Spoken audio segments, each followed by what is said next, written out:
Hello, amazing friend. Tell me where in the world you're watching from, your city and country. Is it a small, hidden town or a giant urban jungle? Write it below. And please share this video with your friends and family. Your support is everything.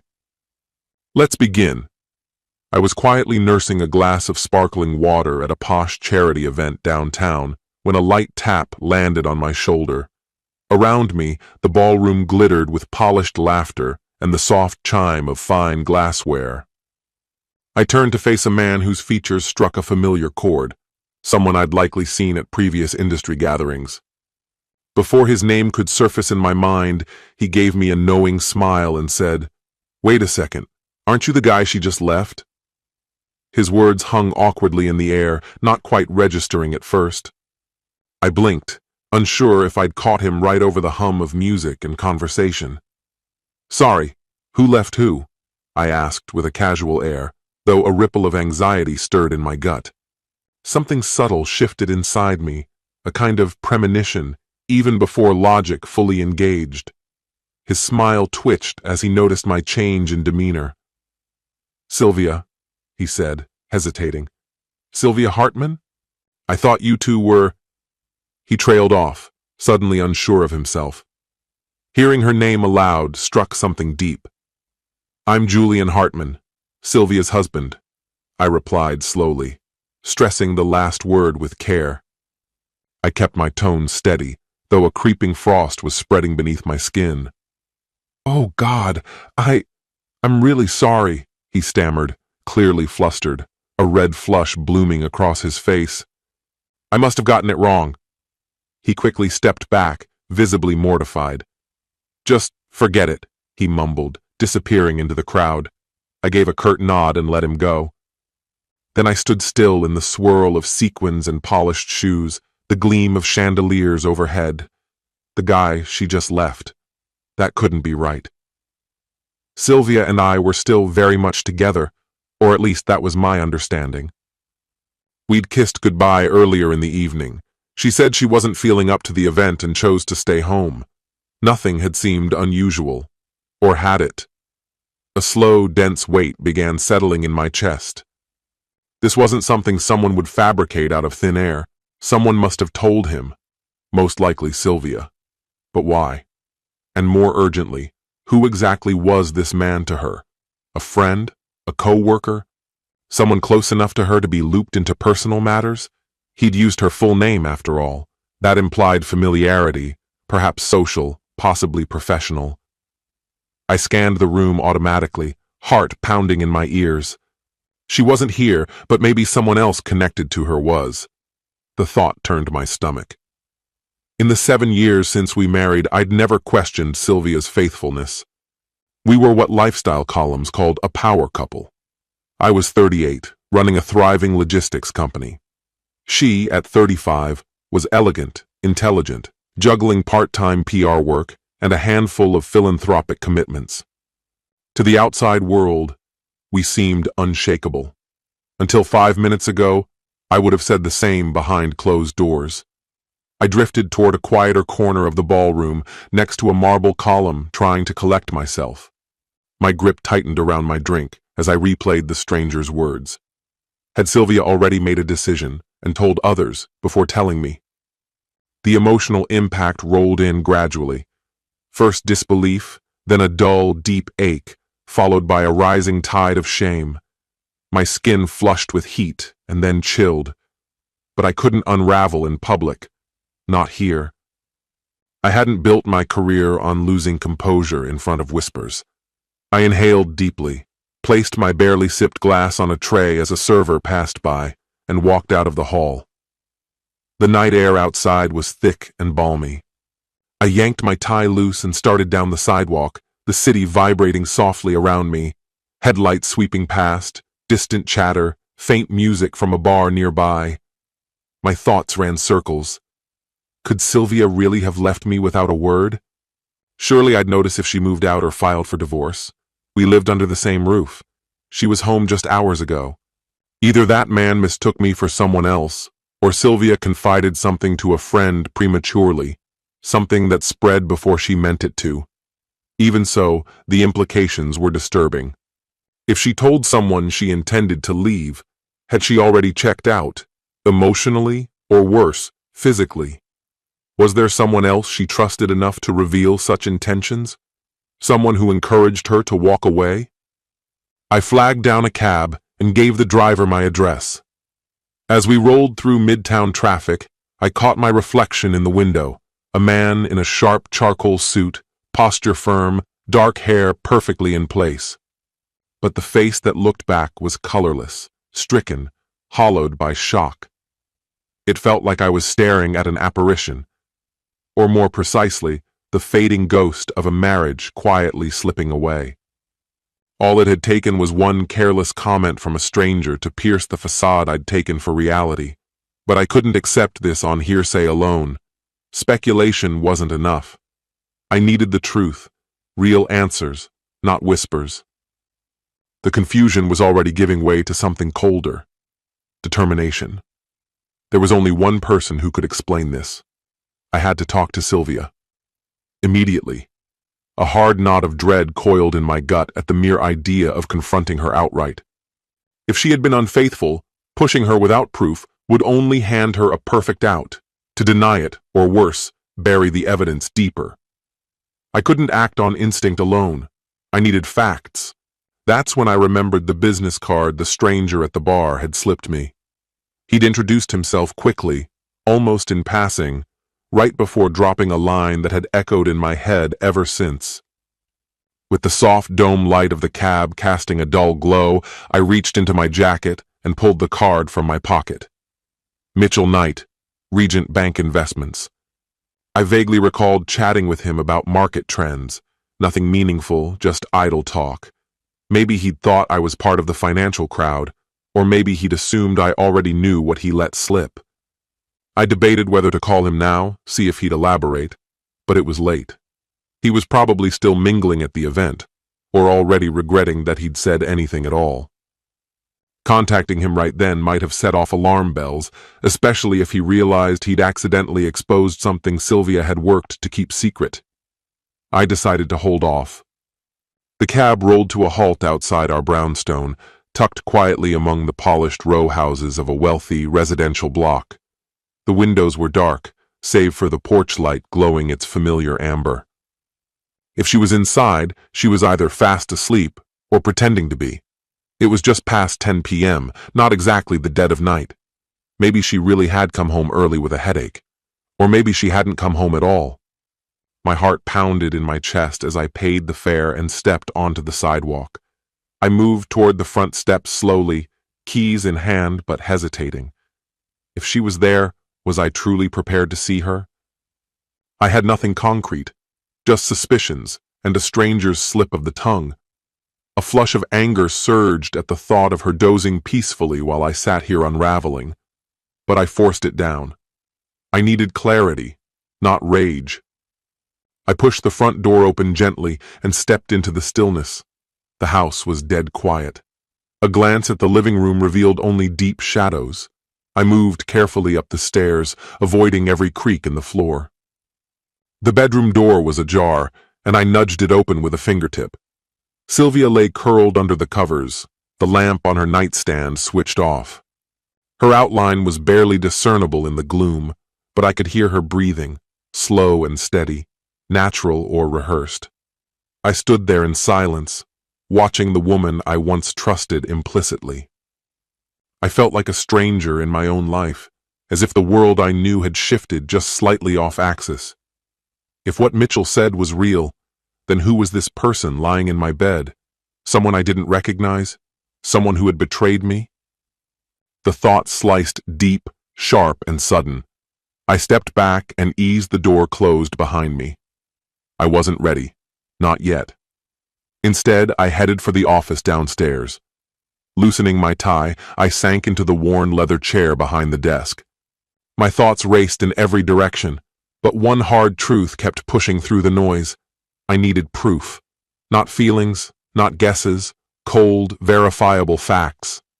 I opened my laptop and logged in. There were ways to uncover the truth if you were willing to go looking. Our phone accounts, Sylvia's included, were all under my name. I navigated to the carrier's website and entered the login credentials. My hands shook slightly as I typed. Seconds later, a comprehensive list of calls and text messages filled the screen. I filtered the data to isolate Sylvia's recent activity. One number immediately jumped out. Dozens of calls, long ones, many of them placed late at night. A flood of texts, including several in the early morning hours. The number wasn't familiar. I copied it into a reverse lookup search. The name popped up, Marcus Templeton. My heart skipped. I knew him well. He was Atlas Transit's CFO, someone I worked with nearly every day. We weren't exactly friends outside the office, but we crossed paths constantly. Marcus was in his mid-40s, married to a woman named Laura. He had always struck me as dependable, low-key, professional. We'd even had dinner with both our spouses a few times. Nothing ever stood out. So what the hell was Sylvia doing, calling and texting my CFO like this? The answer was obvious, but I wasn't ready to believe it. Maybe she needed advice. Maybe she was planning a surprise. Something charitable, something innocent. But the volume, the timing, it didn't feel like business. It didn't feel like coincidence. Sylvia had always regarded my colleagues with distant courtesy at best, and now she was in near daily contact with one of them. My stomach turned. My breath caught in my throat. I rubbed my temples, trying to keep the pressure from becoming pain. If this was real, if what Mitchell said referred to Marcus, then the man she'd supposedly broken things off with was him. The betrayal wasn't just personal, it was professional. Two people I trusted implicitly, my wife and a key executive, had turned my life inside out. I could still hear Mitchell's voice. The guy she just broke up with. The phrase had pierced me the first time. Hearing it again in my memory stung even worse. If Marcus was the one, then others might already know. Maybe Mitchell heard it through gossip. Maybe Marcus had let something slip. The shame was suffocating. But shame didn't last. Not anymore. What replaced it was something colder, something sharper, rage. I had gathered enough to know something was wrong, though I couldn't yet call it definitive proof. The phone logs, the whispered speculation, they weren't concrete, not on their own. What I needed was something indisputable. I had to see it with my own eyes, no matter how much it might destroy me. I wanted evidence so damning that there would be no room for denial, no space for slippery explanations. But I wasn't only after confirmation. I needed leverage for what came next. I wasn't going to storm in shouting accusations and walk away empty-handed. That offhand comment from a near stranger had lit a fuse deep inside me. This wasn't just infidelity, it felt like war. By nature, I think in terms of plans, angles, and outcomes. I assess risks, calculate benefits, and account for fallout. If my wife and my CFO believed they could stab me in the back and quietly slip away, they were going to discover just how costly their mistake would be. But first, I had to be absolutely sure. Once I had that certainty, I'd act, with precision, with intent, without mercy. I checked the corner of my laptop. 10:45 p.m., too late to call anyone without raising eyebrows. Instead, I reached into the drawer and pulled out a narrow black notebook and a pen. It's the same one I use during critical negotiations, to track data, list options, sketch contingencies. This wasn't just suspicion anymore. It was a campaign. And I needed a command center. Under the muted glow of the desk lamp, I began to jot down details, names, clues, Mitchell, maybe others who might have overheard Marcus saying something careless, colleagues, people who could connect dots. I needed hard proof. Text threads, pictures, digital trails. I needed someone discreet, maybe a private investigator, possibly a tech specialist, and a lawyer, quietly, discreetly, consult someone about divorce. Look over the prenup, except we didn't have one. Damn it, I scribbled furiously. Start researching how the state handles adultery. Probably no direct legal penalty, but there might be financial implications. I needed to guard my holdings. Freeze the accounts, set up transaction alerts. Marcus, in his position, could be dangerous. I had to make sure he couldn't move or hide funds. I also had to watch our shared accounts. Was Sylvia doing anything unusual? Transfers? Purchases? Her behavior warranted scrutiny, too. And Marcus, his recent work behavior might give me clues. Any signs of misconduct? Patterns? Eventually, I'd have to lock him out, terminate his access to company systems before he could do any lasting harm. On the personal front, if I could document the affair, I might be able to block any spousal support. If she had been funneling our money toward him, I could argue for financial waste. I'd need receipts. This wasn't just retaliation, it was consequence. If they chose betrayal, they'd face the cost, reputations, careers, maybe criminal charges if fraud was involved. But I couldn't afford to slip. No emotion, no mistakes, no outbursts. I underlined a line on the page. They lose everything. I underlined it again, slowly. My grip didn't shake. The grief had condensed into something cold and razor-sharp, clarity. The pain was still there, pulsing like a bruise, but I compartmentalized it. That version of me, the husband left bleeding, would have his moment. But not now. Now I had to be the man I am in every crisis meeting. Calm, precise, ruthless. Then I heard it, a faint creak from the hallway. My eyes shifted upward. Sylvia was standing in the doorway, wrapped in her silk robe. Her hair was sleep mussed, and concern softened her features. "Julian, you're back. It's late. What are you still doing up?" Her voice was gentle, familiar. Just looking at her made my chest tighten. In that soft light, she looked tender, even loving. Was that an act? Had it always been? I kept my tone neutral. "Didn't mean to wake you," I said, casually closing the notebook. "The gala ended early. Just had some things running through my head. Figured I'd jot them down before bed." She walked over, placing her hand lightly on my shoulder. "You never stop working," she murmured, with a sleepy smile. "Everything okay?" I studied her face closely.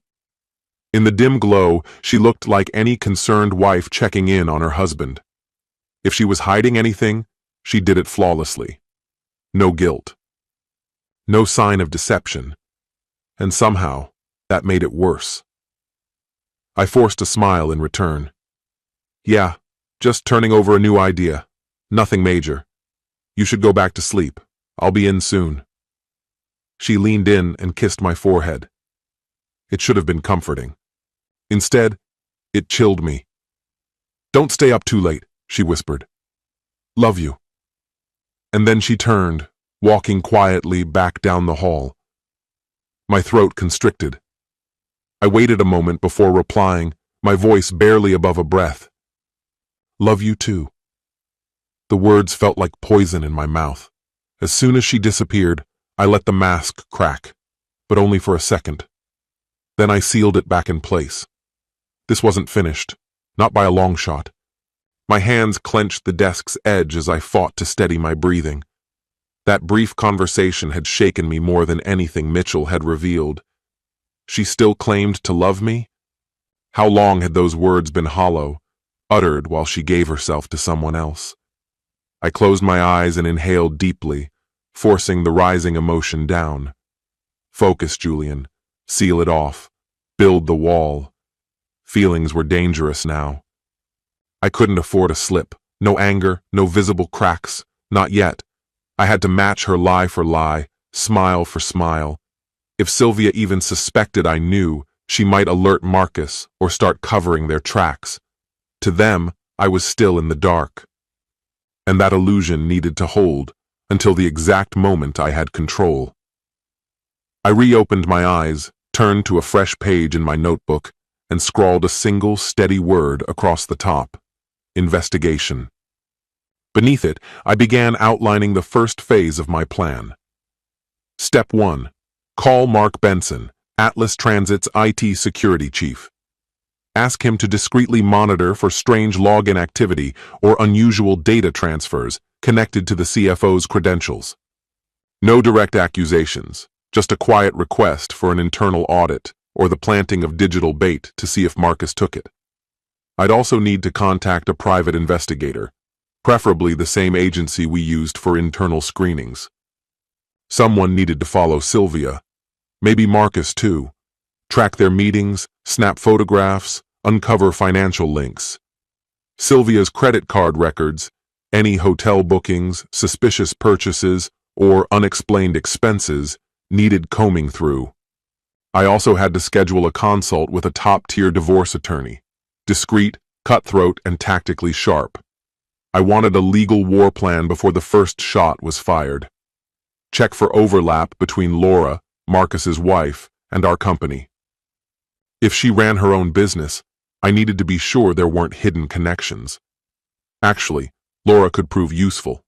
A potential ally if I moved carefully. No mistakes, no leaks. I'd also need to freeze any shared accounts, prevent last-minute financial drains, quietly shift some funds into separate protected holdings. Nothing illegal, nothing obvious. Just defense, review building security logs.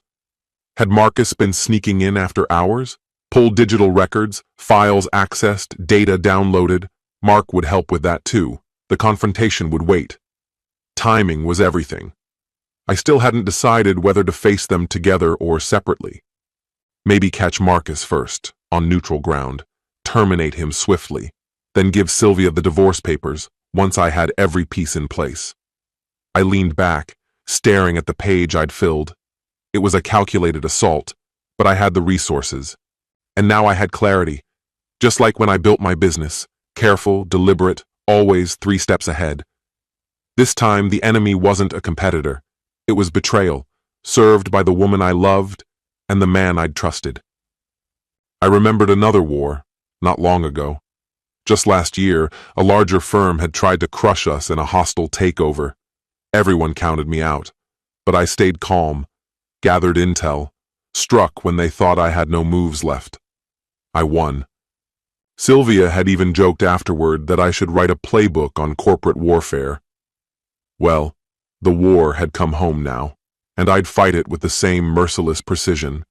There would be no redemption, no olive branch, only consequences. As I leaned into the chair, something cracked inside. My chest tightened. My eyes burned, but the tears didn't come. Instead, a shudder passed through me. Not sorrow, rage, coiled and waiting. I pictured them, Sylvia and Marcus, grinning behind my back. Whispers in the shadows, maybe even mocking me. That vision set a wildfire blazing inside, my fingers locked around the chair's arm like steel. I wouldn't be humiliated. I wouldn't be broken. They thought I was easy to shatter. They were wrong. Several minutes ticked by before the storm inside me eased. I carefully slid the notebook into a locked drawer, powered down my laptop. The wheels were turning. The blueprint was drafted. By morning, the first move would be underway. As I climbed the stairs, I stopped just outside our bedroom. Beyond the door, Sylvia's breath came soft and steady, peaceful, untouched by guilt. In that silence, I made myself a promise. I would dismantle the lives of the 2 people who had tried to wreck mine. I would move silently, completely. By the time they realized what was happening, they'd already be surrounded by ruin.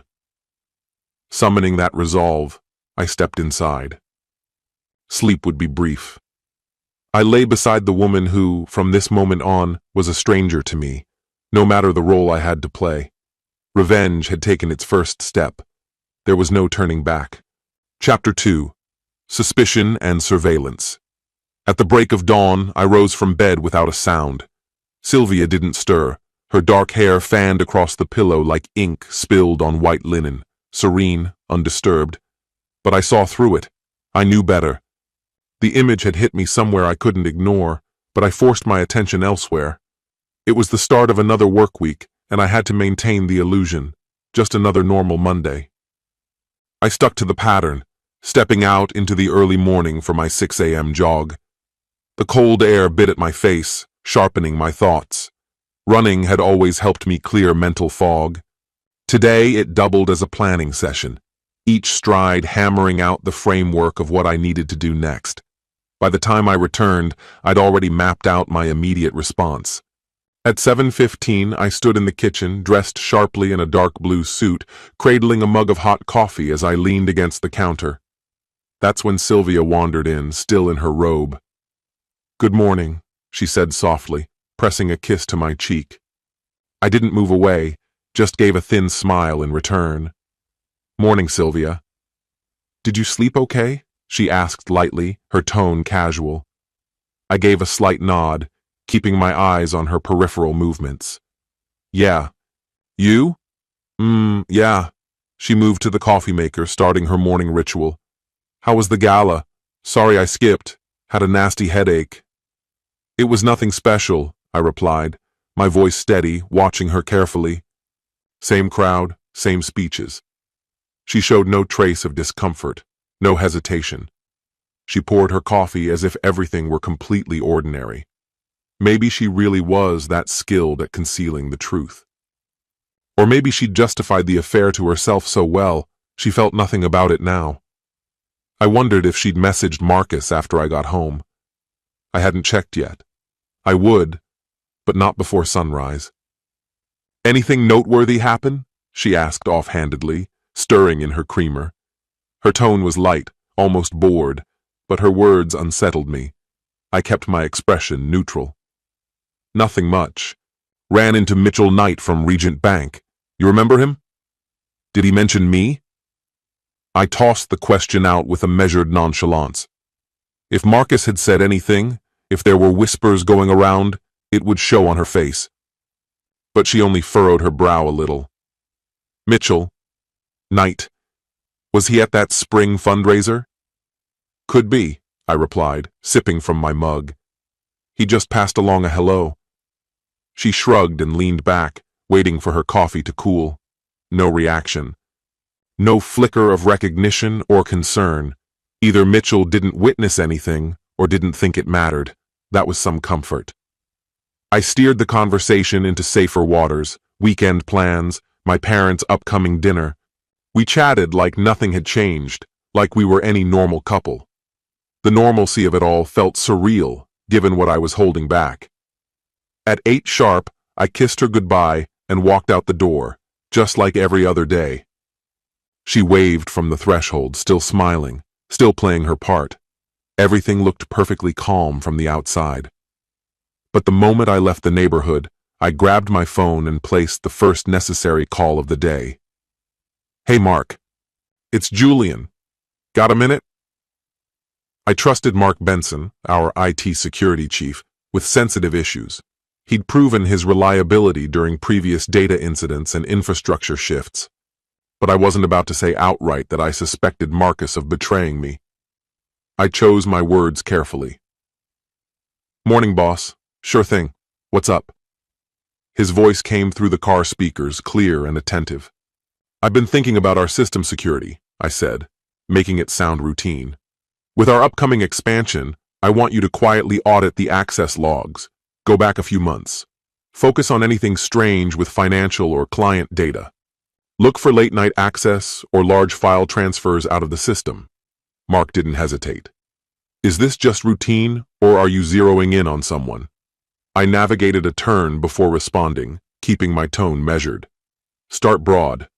But if anything strange pops up, especially tied to finance or exec-level accounts, I want it flagged. And Mark, let's keep this between us for now. No reason to stir up the team unnecessarily."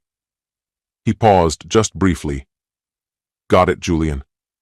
I'll dig in and send you a quiet update in a day or two." "Appreciate it. And if anything big shows up early, like someone moving huge files or sending sketchy emails, call me immediately." "Understood."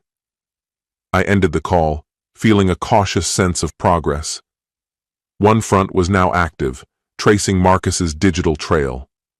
As CFO, he had every right to access sensitive material, but that privilege could quickly turn incriminating with the wrong digital fingerprints. At least now, someone was watching that front. The next step? I needed surveillance outside of the professional sphere, someone to monitor what was happening in private. In my line of work, I occasionally turned to private investigators, especially when I needed to vet a business associate or look into possible misconduct within the company. One firm, Argus Investigations, had proven time and again to be both discreet and efficient. My contact there was David Crane, and I had his number saved for moments like this. I parked outside a cafe before making the call. I didn't want this kind of conversation happening over company lines. David answered on the second ring. After a brief exchange of pleasantries, I lowered my voice and got to the point. David, I have a personal matter I need looked into, off the books. Are you free to take on a surveillance job right away? His demeanor sharpened immediately. Of course, Mr. Hartman.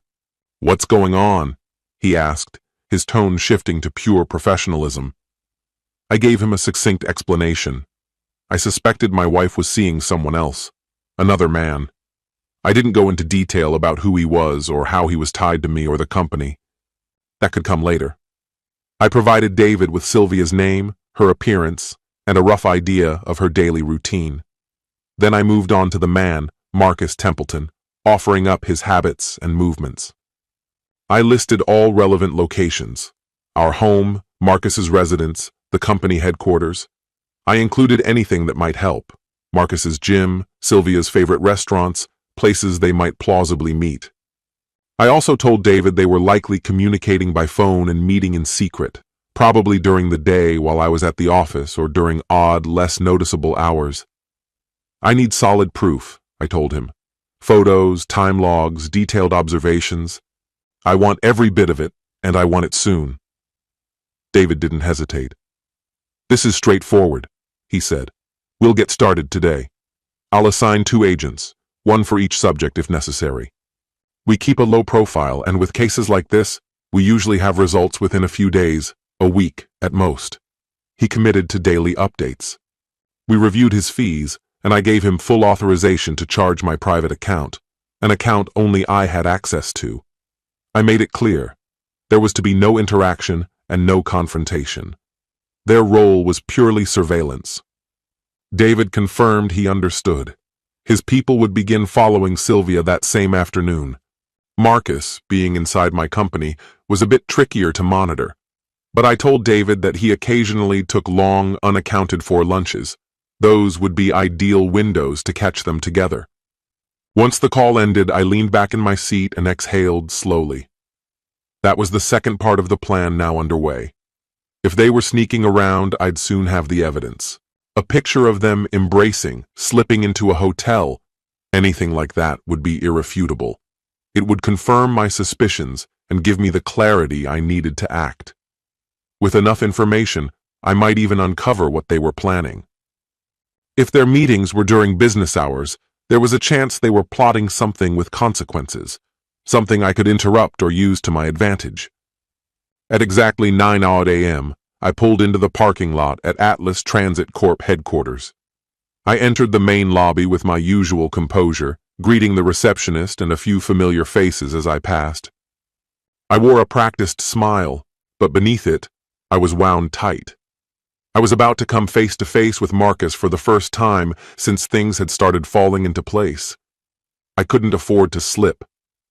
Inside the elevator, I ran through my mental script. I'd act normal, calm, unbothered. As far as Marcus knew, everything was business as usual. That ignorance gave me the upper hand. Neither he nor Sylvia could detect even a flicker of change in my demeanor. I had to remain steady. The elevator doors opened onto the executive floor. I stepped out and nearly ran straight into him. Marcus Templeton was heading my way, a takeaway coffee cup in hand. He looked nothing like a man at the center of a betrayal. Average height, slightly paunchy, with thinning light brown hair and frameless glasses, Marcus had more of a professor's appearance than a CFO's. His brown tweed jacket didn't help. "Whoa, hey there, Julian," he said with a friendly grin, stopping just short of bumping into me. "Didn't mean to run you over." "Morning, Marcus," I replied, keeping my tone relaxed. If there was tension in my voice, he didn't notice. We naturally began walking side by side toward our offices. "How was the gala last night?" he asked. "Couldn't make it," he said with a chuckle. Laura had a list of errands for me. His casual tone turned my stomach. Was this how he played it? Joking at work, pretending everything was normal at home, all while sneaking around behind my back with my wife? I forced myself to keep my voice even. It was the usual, I said casually, then looked over at him. How's Laura doing? If the question caught him off guard, he didn't show it. She's great, he replied without hesitation. With the kids back in school, life had become chaotic again, he remarked casually, tossing in a suggestion that the four of us should grab dinner soon, a reference to the occasional double dates we used to enjoy. The audacity of it nearly made me laugh. Maybe he thought maintaining a sense of normalcy was key. Maybe he assumed that if he kept offering up these friendly rituals, I wouldn't notice what was really going on. Or worse, maybe he wasn't bothered by any of it at all. Sounds great. Let's try to find a time, I said with an easy tone, careful to hide the edge beneath my words. I wondered if he picked up on it. Hopefully not. We reached the doorway to my corner office and I paused, turning to face him. Hey Marcus, when you get a second, can you stop by? I was just about to go over the quarterly numbers. Does 11 work? There was a flicker of something in his expression. Unease, perhaps. It was hard to pin down. Then again, when the CEO asks for an unscheduled meeting, most CFOs feel a twinge of anxiety. He gave a quick nod. Sure, I've got everything ready. 11's good. With that, he headed down the hall to his own office. I stepped into mine, shut the door behind me, and let out a measured breath. Being that close to him was enough to put me on edge. I was only a few steps away from the man who, by all signs, was involved with my wife. I hadn't even noticed that my hands had clenched into fists.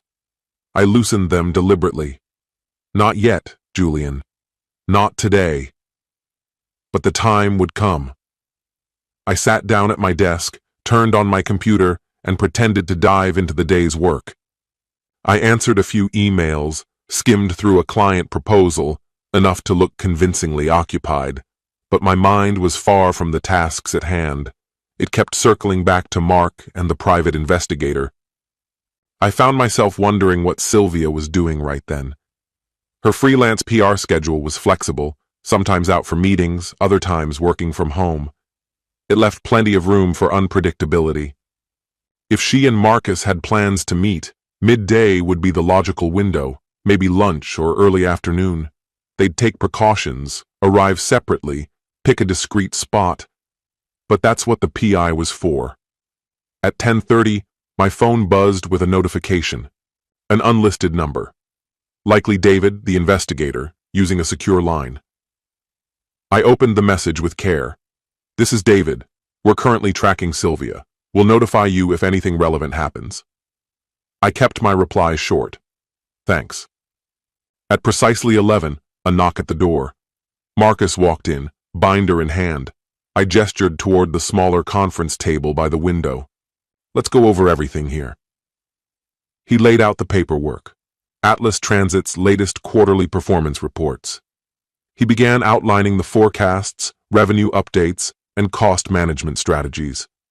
I nodded, interjected with the occasional question, giving the impression that this was just another routine meeting. From the outside, it looked like business as usual, but I was watching him carefully. His voice had that same clipped, slightly nasal quality, talking metrics and projections, but something didn't sit right. His gaze kept drifting, never quite meeting mine, and his fingers tapped a nervous, inconsistent rhythm against the tabletop. Could have been regular work stress, or it might have been something more. I decided to probe. So, how's that refinancing coming along? I asked, letting it sound like a casual afterthought.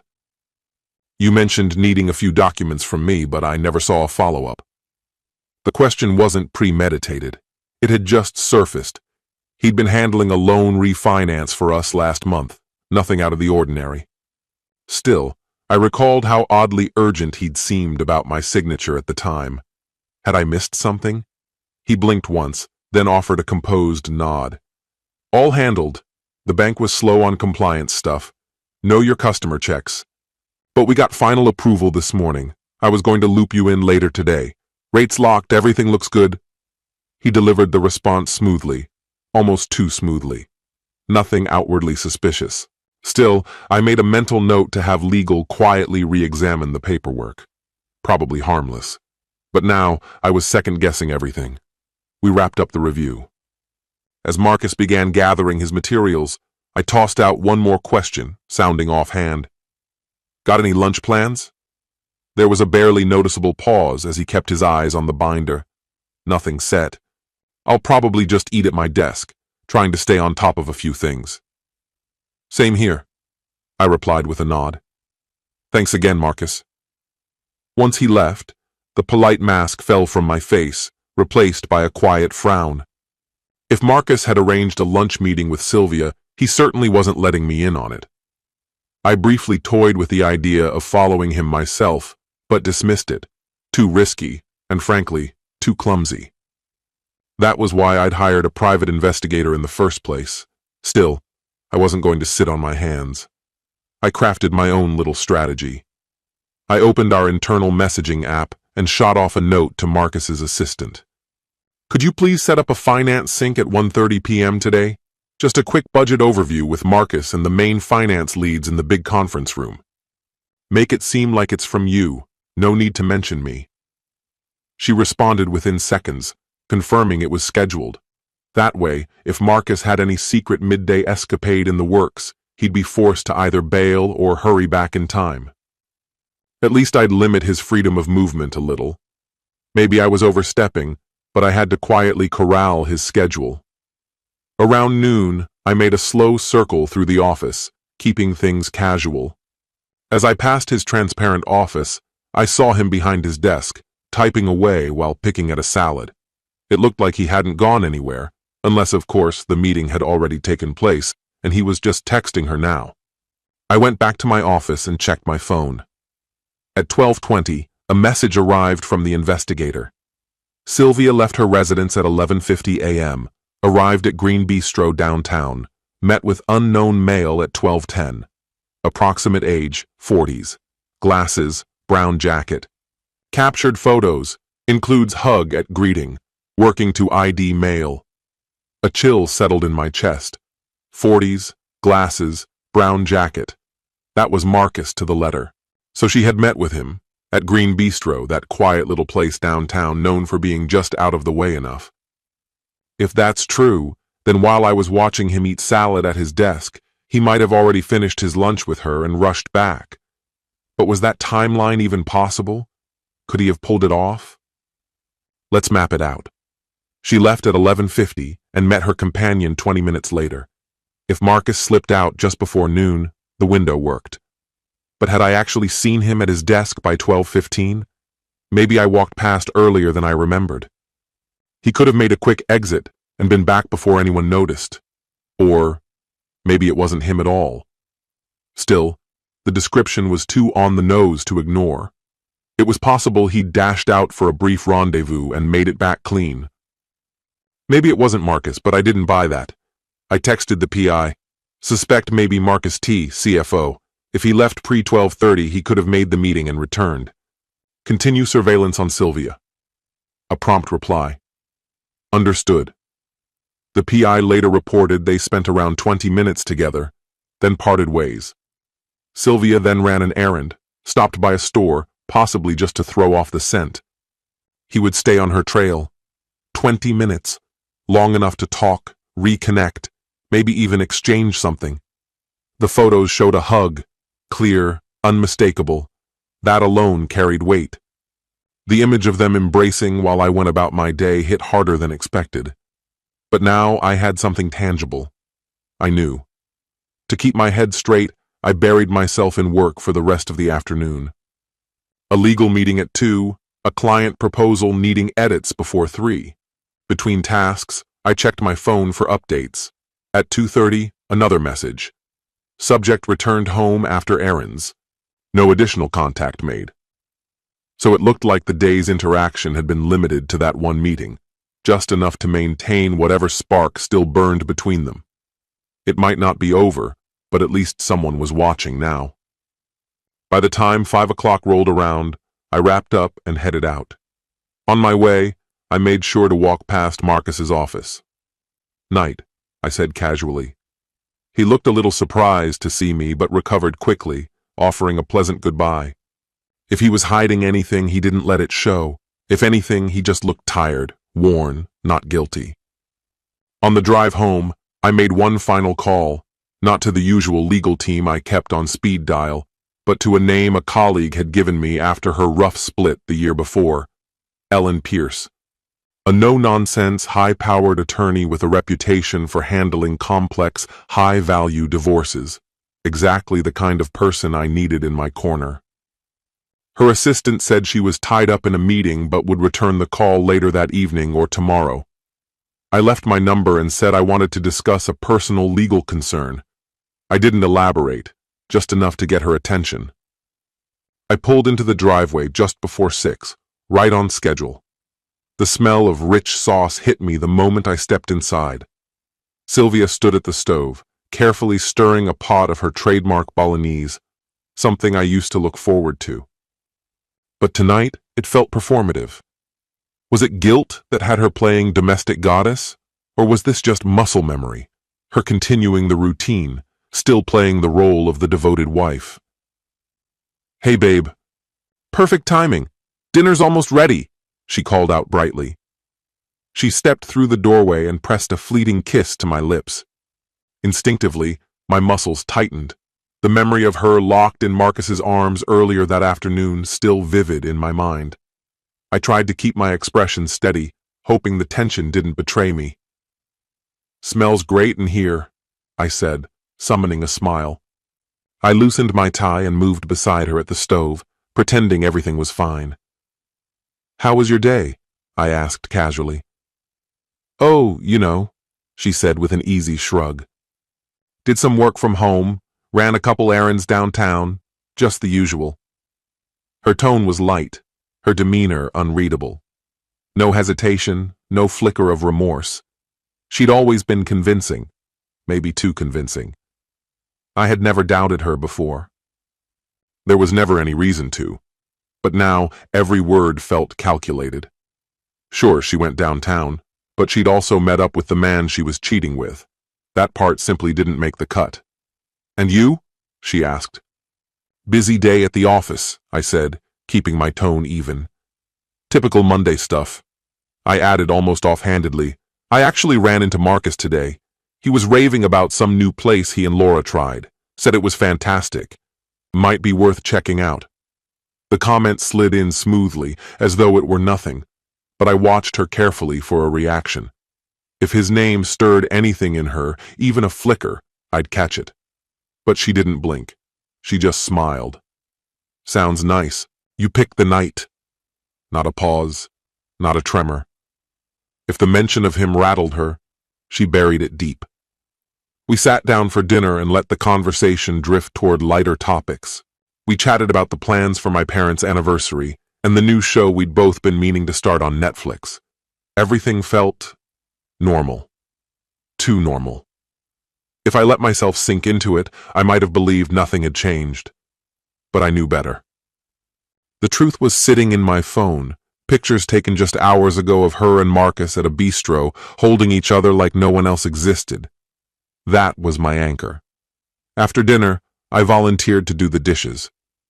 While I washed up, Sylvia curled into the couch, the TV volume low, her eyes occasionally flicking to her phone. From the kitchen, I had a perfect view of her, relaxed, at ease. Maybe texting Marcus. Maybe sending him a good night, maybe plotting their next meeting. I dried my hands slowly, then decided to test something. I picked up my phone and typed out a message, despite her being just across the room. "Forgot to mention, might be heading out of town Wednesday and Thursday for work. Overnight trip. I'll let you know for sure tomorrow." I sent it, then glanced up to see her reach for her phone. After a few seconds, she called out, "You're traveling this week?" I walked in, drying cloth in hand. "Possibly. One of our clients wants a face-to-face, still waiting on confirmation." She nodded, expression neutral. Just keep me posted. Safe travels if it happens. That was all she said. She turned her attention back to the screen, but I noticed something. A tightness at the edges of her mouth, like she was trying to hold back a smile. It wasn't overt, but it was there. Maybe it meant nothing. Or maybe the thought of me gone for 2 nights pleased her more than she let on. Maybe I was imagining it, but I didn't think so. The idea of the trip was no accident. It was a calculated move. If she saw it as an opening, she'd take it. And if she did, the investigators would be ready. Argus was already prepped for surveillance during that window. We finished the night watching the Netflix series, making idle conversation here and there. I couldn't recall a single detail from the show. My mind was elsewhere. I laughed when I was expected to, even rested my arm on her shoulder. It took everything I had not to pull away. But I had to stay the course, for now. Long after she went to bed, I remained downstairs in my office. The house was silent around me. I opened a secure link in my inbox, the file sent by the private investigator earlier. The folder was labeled with today's date. The first photo showed her on the sidewalk, scanning the area. The next captured Marcus approaching, her expression softening. The third revealed them wrapped in a quick embrace, her cheek against his chest, his hand on her back. Then they were seated at a patio table outside Green Bistro, leaning close, their faces inches apart. They didn't kiss, not that the camera saw, but it didn't matter. Their body language said more than enough. I stared at those images for a long time. Any lingering doubt I had disappeared. This wasn't speculation. It wasn't suspicion. It was real. That same woman, warm, familiar, asleep just upstairs, was also the one smiling intimately in these photos with another man. And him. I swiped the photos away, jaw tight. That was enough for one night. I sent a quick reply to David at Argus thanking him for the update and telling him to maintain close watch, especially Wednesday and Thursday. Whether I actually traveled or not, I wanted eyes on everything. If they moved, I'd know. The trap was already laid. I revisited my mobile history via the service provider's portal. Sure enough, there were late-night calls between Sylvia and Marcus around 11:30 p.m., the same time I was likely locking up the office. She probably made the call once I returned home, slipping away unnoticed. A shorter call had also occurred at 4 p.m. today, perhaps a quick check-in following their earlier conversation. The pattern of communication between them lined up exactly as I had predicted. I documented the timestamps and durations, downloading a copy of the call logs to have concrete proof of their continued contact. Every detail I collected felt like loading another round into the chamber. Before turning in for the night, I logged into our shared credit card account to see if anything suspicious stood out. As I scrolled through recent charges, several transactions jumped out at me. There was a midday charge at a luxury hotel downtown 2 weeks ago, potentially for a brief rendezvous. Another was from a high-end jewelry store, and I had no memory of buying anything like that. Had she bought something for herself, or was it a gift for him? There were also charges for meals at restaurants I hadn't set foot in. Since Sylvia had her own card on the account, the purchases were likely hers. If connected to an affair, they could constitute marital asset misuse, evidence that would be invaluable in court when asserting dissipation. I printed the full statement and filed it away.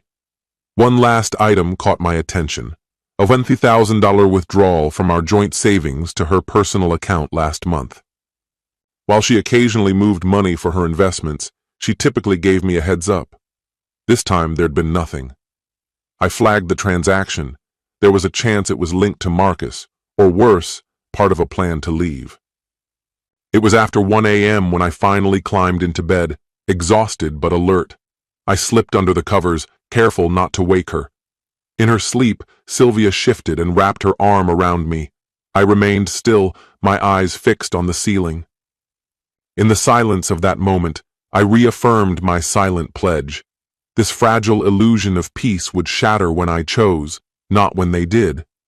They thought I was oblivious, powerless, but I was already dismantling the foundation beneath them. One piece at a time, I was engineering their collapse. I expected to hear back from the divorce attorney tomorrow, the first step in solidifying my position. The noose was tightening, and they had no clue. Chapter 3. Building Allies. Tuesday came alive with momentum. My objectives were crystal clear now: accumulate proof, protect my interests, and set traps with precision. But I couldn't handle this alone. Just as I had brought in a private investigator and leaned on Mark from IT, I now needed a small, trusted team for the next phase, particularly when navigating the legal and financial fronts. At 8:30 a.m., while I half-heartedly reviewed spreadsheets at my desk, my phone buzzed with a call from an unfamiliar number, a downtown area code. I answered briskly, "Julian Hartman." A composed, confident female voice responded, "Mr. Hartman, this is Ellen Pierce, returning your call." I straightened in my chair. "Thank you for getting back to me, Ms. Pierce." "Please, call me Ellen. How can I help?" she asked. Her tone was polite but efficient, no wasted words. I quickly ensured my office door was closed and lowered my voice. "I'm looking for advice on a potential divorce case. It's extremely delicate." "I haven't officially taken any action yet," I added, "but I need clarity on my legal standing and want to prepare. Ideally, I'd like to meet in person." She must have caught the urgency in my voice because she consulted her calendar immediately. "I can see you for a working lunch at noon, or after 5 today. Tomorrow morning is also open." A lunch break that long would attract attention at the office. After 5 was more manageable. I could easily say I had an external meeting. I was also considering a strategic outing tomorrow. No, today made more sense. "Let's go with after 5. "I'm fine meeting at your office or somewhere discreet," I suggested. "My office will work," she replied. "We're very strict about confidentiality. There's even a private entrance you can use." She gave me the address, a modern tower downtown, and instructions to take the elevator to the 18th floor. Before ending the call, I had one last request. "Please don't contact my home number or leave any messages there." She likely handled delicate situations all the time, but it gave me peace to be explicit. "Understood. I'll see you at 5:30, Mr. Hartman." With the meeting confirmed, I felt a steely calm settle in. By tonight, I'd have the beginnings of a solid legal roadmap. A little after 10 a.m., I received a message from Mark on our company's secure internal chat. "Need to go over initial results, sensitive stuff. When can we talk?" I typed back without hesitation. "Meet me in the plaza in 15. Our office building had a quiet courtyard outside, far less conspicuous than him coming to my floor. I went down first, grabbed 2 coffees from the kiosk nearby, and picked the most secluded table I could find. A few minutes later, Mark appeared, laptop under his arm. He had a lean frame, probably no older than his mid-30s, with a meticulously trimmed beard and eyes that hinted at countless hours lost to analyzing back-end logs. "Glad you could make it, Mark. Still take it with double cream?" He accepted the coffee with a grateful nod and eased into the seat. "I did what you asked," he said, flipping open his laptop. I combed through months' worth of access logs for sensitive file activity. I noticed the privacy filter on his screen, a quiet signal that he understood the need for caution. I lowered my voice. "What did you find?" Mark navigated through a few files before angling the display toward me. "Since you pointed me at finance, I focused on Marcus's account and anything connected to it. And, yeah, there's definitely some concerning stuff." He brought up a chart. Over the past 6 weeks, he explained, Marcus's credentials had been used to download large volumes of files from the financial server. "We're talking full sets of financial records, client agreements, big files," Mark said, "and all of it during weird hours, like 11 at night or later." I frowned. "Is that normal for him, working that late?" Mark shook his head. "Not at all. What's worse, some of these files are way outside his usual scope. Stuff like proprietary analytics on our route optimization, that's normally locked down to operations and R&D. The CFO doesn't usually even touch that. And just last week, he pulled the entire client list, full names, contact details, everything. A cold churn of dread began to build in my stomach. It was shaping up just like I'd feared. Someone collecting confidential data, possibly planning to jump ship or hand it over to a rival. Any signs of where the files went next? Any uploads or outbound transfers? Mark exhaled. That's the tricky part. He knows what he's doing. Everything landed on his company laptop, but after that, it gets foggy. If he used personal email or physical storage like a USB, we wouldn't have caught it. He paused, then added, but the pattern looks a lot like data exfiltration. I rubbed my chin, trying to gauge the next move. Do we have enough to raise formal concern, or is this still a maybe? He considered it for a moment. It's definitely suspicious, but technically, a CFO could argue he needed broad access, maybe for audits or strategy prep. Nothing that's clearly over the line yet. To nail this, he continued, we need hard evidence, like a file being sent out externally or moved to an unapproved location. I gave a slow nod. What if we set a trap? Something that looks legit but is actually a lure. See what he does. Mark's mouth curled into a faint smirk. I was thinking the same. We can craft a decoy file, something that looks extremely sensitive. Like a fake strategic plan or an acquisition memo. Give it a distinctive name and put it somewhere Marcus can reach without raising suspicion. If he grabs it, we flag it immediately. We could even embed a tracker, he added. If he tries to forward it or move it off network, we get an alert with the destination details. I raised an eyebrow. You can get that up and running quickly? Easily, he replied. We've had beacon-ready files in the pipeline for ages, just never had a reason to activate them inside the company. He took a sip of his coffee. And I assume we're keeping this under wraps for now? No HR, no formal escalation? Exactly, I said. Just you and me. If we confirm anything concrete, I'll take it forward. Mark nodded, but then hesitated. His expression grew more serious. Julian, can I ask why you're targeting Marcus? He's been around forever, always seemed loyal. Did something happen? I paused, debating how much to share. He deserved at least a glimpse of the truth. I was asking him to take a real risk. I think he's planning to leave, I said carefully. And I suspect he doesn't plan to walk out empty-handed. Mark's eyes narrowed. You think he's leaking data? I met his gaze. Let's just say there are personal elements involved too. It's complicated. He studied my face for a moment, then gave a quiet, understanding nod. Understood. I won't pry. But if he's crossing a line, we'll catch it. That meant more than I could say. We ran through a few final technical logistics, and I gave him the go-ahead to deploy the decoy. I also authorized him, if it came to it, to cut Marcus's remote access temporarily, but only after notifying me first. I wasn't ready to spook him. Not until we had something solid, but if he tried to make a move, we'd be ready. As we stood to leave, I shook Mark's hand and said softly, Thanks. Keep this tight. If this escalates, your part in this won't be forgotten. He gave a firm nod. I'll be in touch, he said, then turned and walked back inside.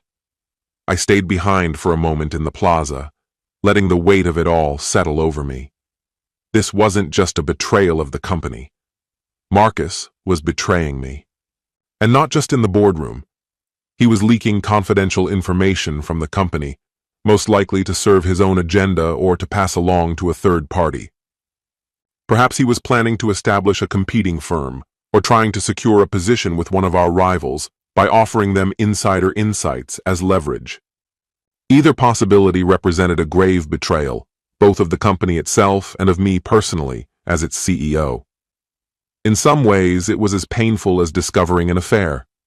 I had founded Atlas Transit from the ground up, and to me, dedicated employees were like family. What Marcus was doing felt like he was tearing apart not just my business, but my life. The dual nature of his disloyalty only fueled my resolve. I wasn't going to just expose him. I intended to obliterate him professionally. He wouldn't suffer a mere reputational hit. I would see to it that legal and career-ending consequences followed. Back in my office, I checked the latest updates from the private investigator. Nothing substantial had come in yet that morning. The report showed Sylvia was still at the house. She had made one phone call, most likely to Marcus, though the investigator couldn't monitor the content, only the duration and, if in visual range, the location. The plan remained the same. If she left, she'd be followed. Around 11 o'clock, I began staging the groundwork for a fake business trip. I had my assistant book a flight to Chicago for Wednesday afternoon, allegedly for a Thursday morning client meeting. The itinerary would show I was flying back Thursday night. It was a complete fabrication. There was no real meeting scheduled, although I could create one if necessary to maintain the facade. The trip itself was irrelevant. What mattered was that my absence appeared genuine. I'd show up at the airport and, if needed, board the plane. The goal was to convince Sylvia and Marcus that I was gone. If they used that opportunity to meet, I had to be in a position to strike. With luck, the investigator would catch them together Wednesday night or Thursday. If not, I might act myself. I hadn't finalized a plan of action, but the deception would be flawless. Everyone, Sylvia, Marcus, even the company, would believe I was out of town. To make it credible, I sent Sylvia an email from my office. Trip confirmed. Leaving tomorrow late afternoon, back Thursday night. We'll miss each other. I'll call when I can. Her reply came quickly. Okay, good luck, stay safe, love you. It was devoid of warmth, no concern, no excitement, just cold politeness. Of course, if she was coordinating with Marcus behind my back, she wouldn't act thrilled. I imagined her reading my message and immediately contacting him to arrange their next rendezvous. The thought clenched my jaw. As noon drew closer, I wondered if they'd attempt another meeting, like they had the day before. The investigator hadn't seen any lunch reservations. They might choose to lay low, or they might risk it. I chose not to interfere directly. The surveillance team was in place for a reason. Still, I caught sight of Marcus leaving the building around 12:15. He informed his assistant he was stepping out for lunch, but didn't say where. I watched from my office window as he walked casually down the street, phone in hand. Moments later, my phone buzzed. Subject Sylvia driving northbound, possibly headed toward Midtown. It looked like today's meetup would be at a different location. I resisted the urge to follow her myself. Trust the investigator, I reminded myself. While eating lunch, I began preparing for my upcoming consultation with the divorce lawyer. I compiled key points, a detailed list of assets, company shares, real estate, investments. I also made note of any potential evidence of misconduct that could be useful in court, financial irregularities, proof of cheating, anything that might strengthen my position. My objectives were crystal clear.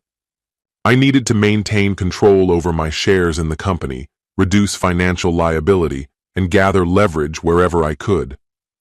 Custody wasn't an issue. Thankfully, we didn't have children. That simplified things. The real fight would be over dividing assets and determining any alimony. I had no intention of giving her a cent more than the law required. If I could legally ensure she walked away with nothing, I would. Of course, unless clear fault can be proven, courts often lean toward equal distribution.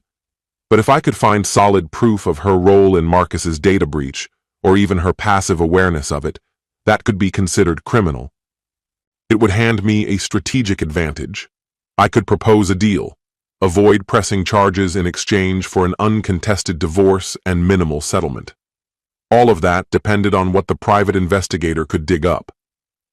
At 2 p.m., another message came through. Sylvia and Marcus had met at the Westin Hotel bar around 12:30. From there, they went up to a room together. The investigator even had the room number. They left separately at 1:45. Photos confirmed them entering the room as a pair. I clenched my phone tightly. They'd rented a hotel room in the middle of the day. There it was, the undeniable truth. they were having an affair. Even though I had suspected it for some time, the confirmation hit me like a blow to the chest. A storm of rage and grief swelled inside me. I had to pause, take a deep breath, and remind myself of the greater objective. Yes, it hurt. Yes, it was personal, but I could deal with that later. Right now, this was evidence. This was power. I texted the investigator back. Excellent work. Soon, the charges would likely begin appearing on her credit card statements. I had to monitor the transactions closely, especially over the next 2 days, Wednesday night in particular. He'd reassured me that the information could be valuable not only in a divorce, but also if I ever needed to confront them face to face. The knowledge that they'd stayed at the Westin could prove useful. I considered casually mentioning the hotel, just enough to let her know I was aware. That might be sufficient, for now. For the rest of the afternoon, I forced my attention back to work. Anything to keep myself from imagining the two of them together in that hotel room. A meeting with a potential client offered a temporary escape, an hour where my thoughts weren't occupied with betrayal. When 5 o'clock rolled around, I left the office and headed straight to Ellen Pierce's firm. I arrived at about 5:20. As she had instructed, there was a private side entrance that opened into an elevator designated for select floors only. Inside, a lone staffer was working late and immediately brought me to Ellen's office. She struck an imposing figure, mid-50s, commanding posture, and sharply dressed in a navy suit. Her silver hair was pinned with precision. She greeted me with professionalism, curt but not cold.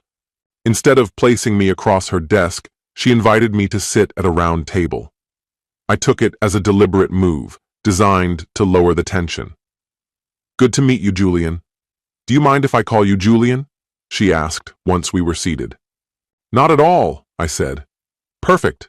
Just so you're aware, everything discussed here falls under attorney-client privilege, even if you decide not to hire me. Understand?" "Completely," I replied with a nod. "All right then. Let's start broadly. Tell me what's happening and what outcome you're aiming for." I hesitated, exhaled slowly, and kept it brief. My wife was having an affair. I told her the names: Sylvia, my wife, and Marcus, who also happened to be the CFO at my company. That last detail made her raise her eyebrows. I explained that I either had proof already or would shortly, and that I wanted the divorce to leave Sylvia with as little as legally possible. I pointed out a few complications. There was no prenuptial agreement, but there were clear signs of adultery, possible misuse of marital assets for the affair, and a growing suspicion that Marcus might be involved in something criminal. Ellen was clearly intrigued.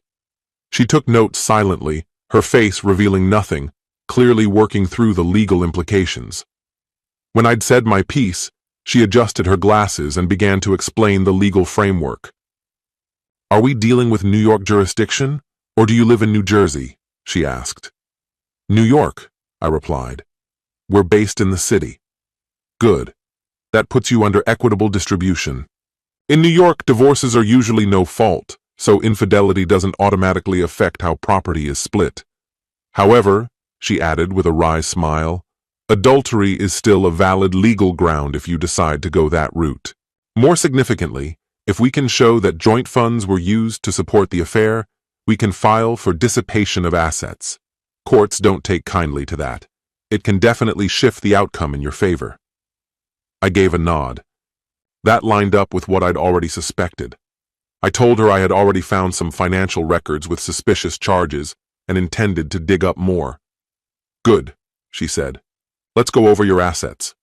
What's jointly owned and what's solely yours?" I broke it down. The home was jointly titled, even though I'd paid most of the down payment. We shared bank accounts and credit cards, but I also held a significant amount of separate assets. Company equity acquired before marriage, plus personal investment accounts. We had joint savings and investments that would likely be considered shared property. We didn't have any children, so custody wasn't an issue. Sylvia had some money in savings and did occasional consulting work, but I was clearly the main earner. Ellen took detailed notes, organizing the assets into categories. Okay, she said. In a standard divorce, she'd be entitled to a share of the marital estate. But if we can show fault, particularly financial misconduct, we could make a strong case for an unequal split. Normally, you might expect a 50-50 or 60-40 division given your higher income. But if we build a solid case, 70-30 or better is within reach. I leaned forward. I want her to walk away with as little as possible. I'm ready to spend whatever I have to, unless you think it's unrealistic. My voice was steady, but firm. I wasn't bluffing.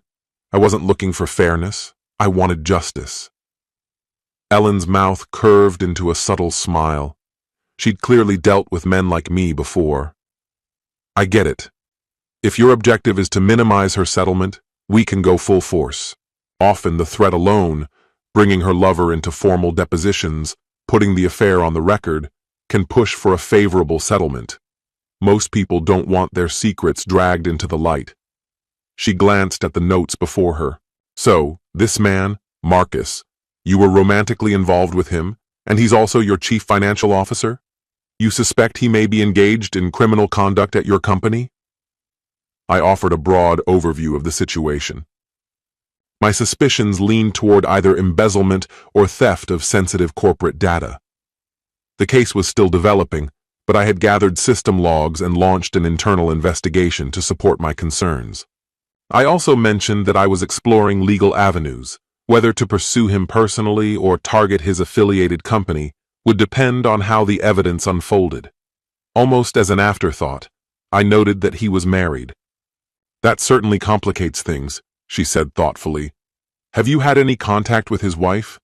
If she's unaware of his actions and feels betrayed, she might prove to be a powerful ally.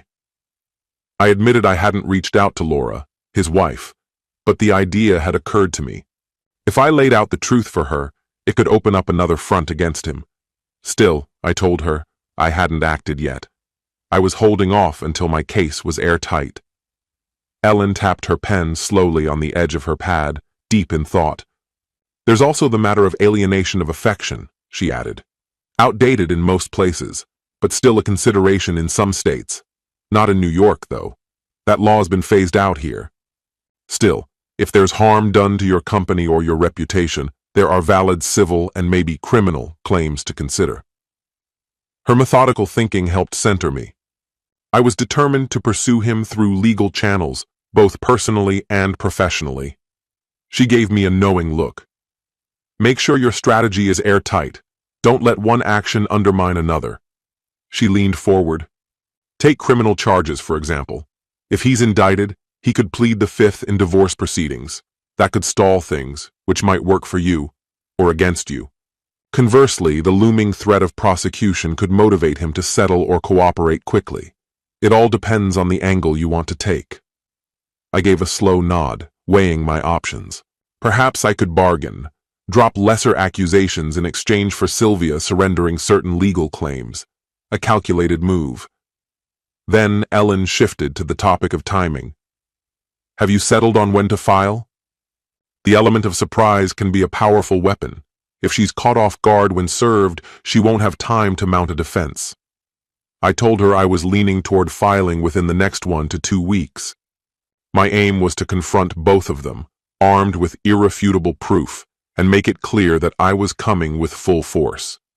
Ellen let out a small laugh at my intensity. Understood. Just make sure you don't tip your hand prematurely. If she catches wind of your plans, she might try to hide or shift assets. That struck a nerve. If Sylvia got an early warning, she could try to empty our accounts or vanish altogether. Fortunately, our major financial holdings required both our authorizations for large transactions, and I was already keeping close watch on all activity. As an added measure, I had made a discreet move earlier that morning, transferring a large sum from our joint savings into a private investment account in my name only. It was a calculated gamble. If she noticed, it could raise suspicion, but it was a necessary safeguard. She wasn't deeply involved in managing our finances. That responsibility mostly fell to me. I told Ellen I had already started taking control of liquid assets. Next, I planned to freeze or cancel our shared credit cards. Better safe than giving her a chance for a spiteful spending spree. She had a personal card anyway. Smart, Ellen said with approval. Once the divorce is filed, a temporary asset restraining order will kick in automatically, which prevents any major financial maneuvers. But of course, by then, she'll know exactly what's going on. Exactly why discretion now is critical, I agreed. From there, we shifted our discussion to evidence. Ellen reminded me that even though New York operates on a no-fault divorce basis, solid proof of the affair, photos, phone records, can still be highly influential during negotiations, or even just as psychological leverage.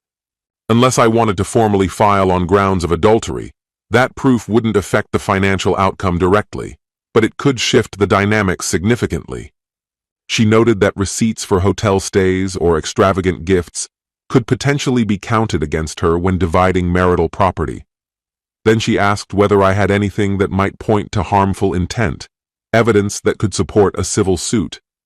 I admitted I hadn't uncovered anything definitive yet, but if it turned out Sylvia had aided Marcus in anything affecting the company, that would change the game.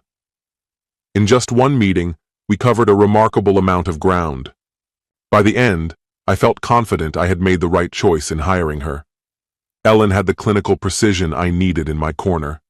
I signed the formal paperwork, handed over the retainer, and locked in her services. "When you're ready to move forward, we can get the paperwork drafted in a day," she told me. "As for serving her, we can do it wherever you think it'll have the most effect, at home, at work, whatever suits your strategy." "Some people opt for something dramatic," she added, closing her folder. "But that's entirely up to you. Just keep me updated." I stood and shook her hand, my grip firm. "Thank you. I'll be in touch, likely very soon."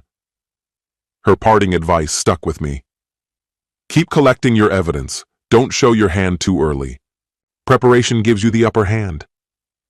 As I stepped out of her office, dusk was creeping across the sky, and I felt a cold, clear resolve settle over me. I had found my legal weapon, and it was ready for deployment. As I headed toward the car, I fired off a quick message to David, the investigator, asking if there had been any updates that afternoon. His reply came back almost instantly. "No changes since the hotel incident. Minimal phone activity. We'll be watching closely tonight. Major window expected Wednesday through Friday. Everything's on track." I reminded him to stay vigilant in case my wife tried to meet her lover while I was away. I also asked him to subtly check if either she or Marcus had been in contact with Marcus's wife. I was curious. Did Laura have the slightest clue? David noted they'd considered shadowing Marcus too, but so far he just drove straight home after work. I felt a faint, fleeting pity for his wife and kids. Barely. When I pulled into the driveway just before 7, Sylvia was already on the couch, TV remote in hand, acting like nothing was out of the ordinary. She greeted me casually. I told her a late meeting had kept me, partly true. The evening passed uneventfully. We stayed civil, though I kept a certain emotional distance, blaming it on job stress. She didn't question it. Still, I noticed she was glued to her phone more than usual, probably coordinating with Marcus for tomorrow. Maybe they were both relieved I'd be gone. At one point, she stepped into another room for a phone call, her voice hushed. I caught fragments. "Thursday, all right. Miss you too." 5 minutes later, she was back, composed as ever. When I asked who it was, she said an old college friend was visiting. I nodded, playing along. The lies had become routine, but I let it slide. If she thought I was buying it, that only worked in my favor.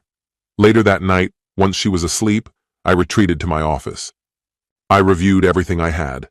Surveillance snapshots, call logs, records of hidden spending, and Mark's initial report linking Marcus to possible corporate theft. I encrypted the files and backed them up on a flash drive, which I locked in the office safe. Should this spiral into legal trouble or divorce, I wanted the proof airtight. I'd also drafted a letter to Laura, Marcus's wife. Calm, direct, and considerate. It laid out the affair between her husband and mine, hinting there could be more, and offering evidence if she wanted it. I hadn't sent it. Not yet. But it was ready. Depending on how this played out, I might need to use it, to blow up Marcus's domestic life too.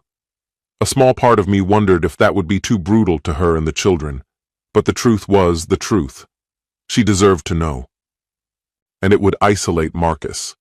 That alone made it worth considering. I rationalized it. As I slipped into bed, sleep wouldn't come. Wednesday was approaching fast. My travel plans were the perfect cover.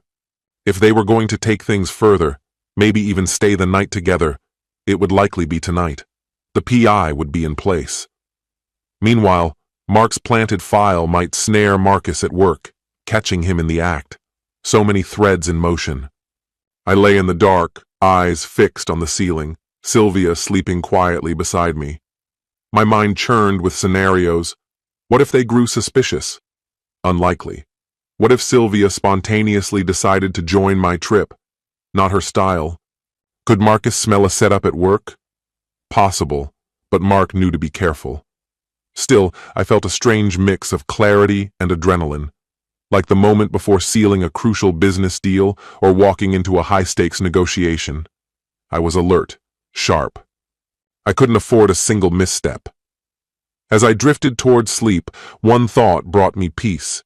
If everything unfolded as planned, by this time next week, their web of lies would begin to unravel, and they'd be left to face the wreckage. Chapter 4. The trap is sprung. By Wednesday morning, the game was on. Over breakfast, I played the part, chatting lightly with Sylvia about the trip. She even helped me pack, folding one of my dress shirts neatly into the carry-on I had half filled with paperwork and a spare outfit for appearances. As she zipped the bag, she smiled and said, "We'll miss you, but it's only 2 days. You'll be back before we know it." I returned the smile, tight-lipped. "Yeah, I'll be pretty busy. I'll check in at night." Inside, I wondered if she was already anticipating my absence, imagining her time with Marcus uninterrupted. Would she be reckless enough to bring him into our house? That seemed dangerously bold. More likely they'd pick a safer spot, a hotel, or maybe Marcus's place if Laura was out. But there'd been no sign of that. That part I left to David. I loaded the suitcase into the trunk, selling the illusion that I'd be heading straight from the office to the airport. And with that, the final act had begun. At Atlas Transit, I touched base with Mark first thing. He quietly let me know that he'd uploaded a bait document, a strategic file, onto a secure server. Overnight, someone using Marcus's login had remotely accessed the document from his home, but encryption blocked any download attempts without a company-issued authentication token. That was telling. Marcus had definitely tried to get in. Mark assured me he'd keep monitoring to see if Marcus made another attempt at the office, either through copy-pasting sections or trying to email parts out. That immediately raised red flags. If Marcus suspected we were closing in, he might speed up whatever exit plan he was working on. Or maybe he was just being meticulous about his timing. Then, just before lunch, Mark pinged me with another message. This time, it was urgent. Marcus had started shifting money around and messing with account configurations in ways that didn't fit any regular patterns. I got Mark on an encrypted line right away. "Give me the details," I said. He sounded a little breathless, almost energized. "I've been tracking some high-sensitivity financial systems," he said. "About 10 minutes ago, Marcus initiated a transfer, $250,000, directly from our primary operations account. The destination? A bank account I've never seen before. That account didn't belong to any of our known vendors or partners. Mark had flagged it because it was totally out of the norm. My heart kicked into high gear. Unless Marcus had received special clearance, which I knew he hadn't, this was a clear act of theft. "Were you able to stop it?" "Not yet," Mark answered. "I wasn't sure whether you'd want to block it right away or let it go through so we could catch him in the act. The transaction is set to complete by the end of the business day. But I can intervene before then, if you give the go-ahead." I quickly weighed the options. Letting the transfer proceed could provide valuable evidence, possibly even lead to Marcus being caught red-handed. But that came with the risk of losing $250,000. Freezing the transfer now would protect the funds and still give us strong evidence. But if Marcus noticed the block, he'd know he'd been exposed. Then again, maybe this was the time to spring the trap, right here, on company turf. There was also the possibility of letting the transaction seem like it went through and quietly reversing it later, once we had more evidence. But if Marcus caught on to the reversal, it would blow our chance to pin it all on him. Do we know who the receiving account belongs to? Is it under his name? Mark answered, It's a small offshore bank in the Cayman Islands. Registered under a different name, but I'd bet anything Marcus controls it. The whole thing stinks. That sealed it for me. Marcus was attempting to move money out of the country, likely to fund a new venture or personal life, probably with Sylvia. And the fact he was doing this during work hours, using our internal systems, told me he thought I wouldn't be watching. Maybe he figured I was too busy, or he was banking on the fact I had a flight later that day. That last part gave me pause.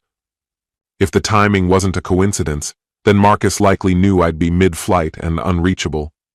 The only person I had told about my travel plans was Sylvia. The implication was obvious. She'd shared the information with him. Their whole scheme relied on me being out of the picture just long enough for the money to disappear unnoticed. What they didn't know was that I had surveillance already in place. I made the call. Mark, can you quietly delay the transaction? Keep it looking active from Marcus's perspective, but prevent any money from actually leaving our account? Absolutely, he said. I can reroute it into a temporary holding account and flag it for manual processing. On his end, it'll just look like a standard delay, maybe a technical glitch. Perfect. Do it. Lock the money down, but don't trigger any alerts on his side. Will do. Want me to block him from the system if he makes another attempt? I paused. Cutting him off now might spook him, and possibly give him time to hide or destroy additional evidence. I needed to catch him, ideally when Sylvia was also present. That might not happen until the next day. Not yet, I said. Keep monitoring. If he tries another transfer, quietly block that one too. Understood? Understood. I hung up and leaned back, heart pounding. That had been far too close to a successful heist, but now I had undeniable evidence. Marcus had crossed the line. This was corporate theft, plain and simple. I immediately sent a full rundown of the incident to my personal email as a precaution, just in case anything went missing. I also made a mental note to bring everything to Ellen, our legal counsel. This could become a powerful bargaining chip, or form the basis of a lawsuit. One thing was obvious. Marcus was executing his final steps. Whether he and Sylvia were preparing to vanish by the weekend or simply lining things up for a sudden exit, the clock was ticking. They may have been waiting for my absence, or this could have been Marcus stockpiling cash for a future move. Either way, I couldn't afford to delay much longer. My original plan had been to catch them in the act, possibly overnight, but the urgency of the situation had changed that. I now needed to consider confronting Marcus in the office the very next day, possibly even pressing charges on the spot, or going further, coordinating with authorities for an on-site arrest, maybe even in front of Sylvia.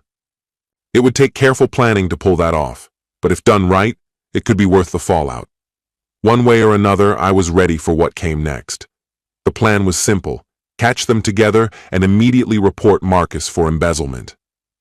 But for that to work, I needed the authorities either briefed beforehand with airtight evidence or ready to take action in real time. A surprise arrest would have the greatest effect. I decided it was time to bring law enforcement into the equation. If enough money had already been funneled abroad, this could rise to the level of a federal case. Still, maybe it made more sense to start with the district attorney, since it technically involved corporate fraud. Then again, the FBI specializes in financial crimes, especially those crossing state lines or international boundaries. This might fall directly under their jurisdiction. I had a possible in. One of our in-house attorneys had previously worked with a federal prosecutor, and that connection could prove useful. It might take time to activate, but it was an option.